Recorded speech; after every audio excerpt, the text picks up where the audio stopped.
is this sacred? How is this used? Nobody asks other religions to document as much as we have to document. It's sad. It hurts. We were here. Our ancestors are lying out there in the desert, and yet we have to document? No. We can't let these non-Indian people tell us what's important to us, what's important in our hearts. No. We tell them what's important in our hearts. Emotions got to a fevered pitch at Monday's local meeting of the California State Native American Heritage Commission. That's when local tribal leaders expressed their dismay over alleged desecration of sacred Indian tribal lands in San Diego's desert area by alternative energy developer Pattern Energy. Does economics trump justice in this country? I believe it does.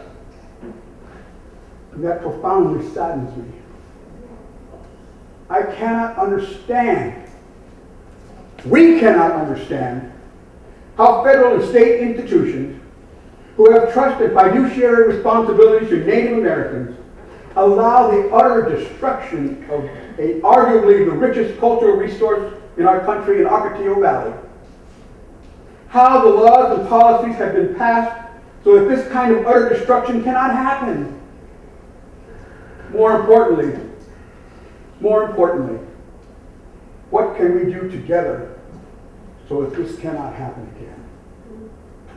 At issue is Pattern Energy's giant wind turbine farm constructed in Ocotillo, California, also known as the Kumeyaay Indian Sacred Ancestral Burial Grounds, referred to as the Valley of the Dead. The San Francisco-based energy company began constructing its 112-turbine, 265-megawatt power project, feeding into the San Diego Gas and Electric Sunrise Powerlink system last December. The Native American tribes and local residents affected by the wind turbine project say their concerns were ignored by the Bureau of Land Management, the guardian of U.S. federal lands, during the permitting process. Pattern Energy's local representative said to the commission that it has complied and exceeded all federal rules and regulations. She said that it has also employed archaeologists to make sure the project does not violate sacred Native American burial grounds. This project went to great lengths to avoid direct impacts to cultural resources.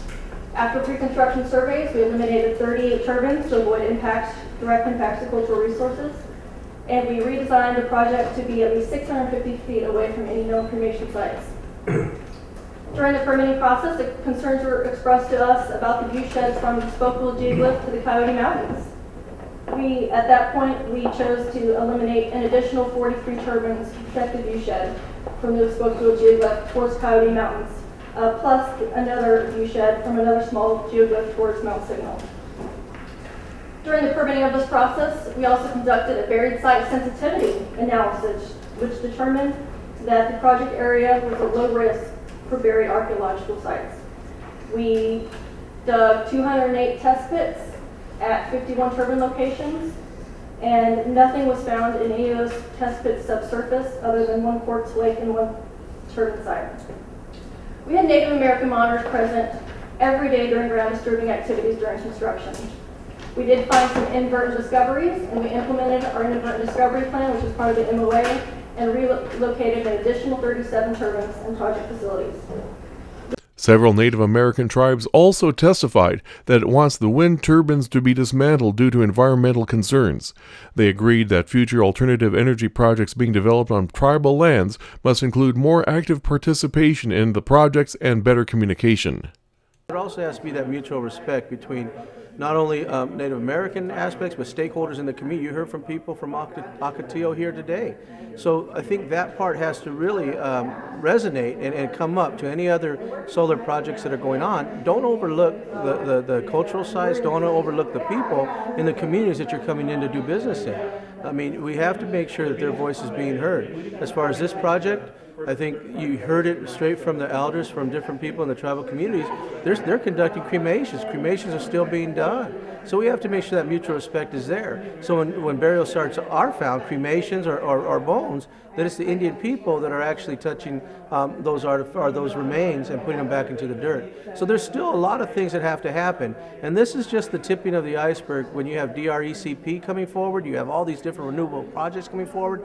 This is just the tipping of the iceberg of what it is that we're going to have to be in store for. But it starts with mutual respect of understanding of all those involved. And if you get people to the table to really understand that, then you're going to be able to see these projects start to move forward in a different light. Well, what we want to happen, you know, I don't know if that's feasible or not, and that was to have all the turbines dismantled. But I don't really think that that's going to happen.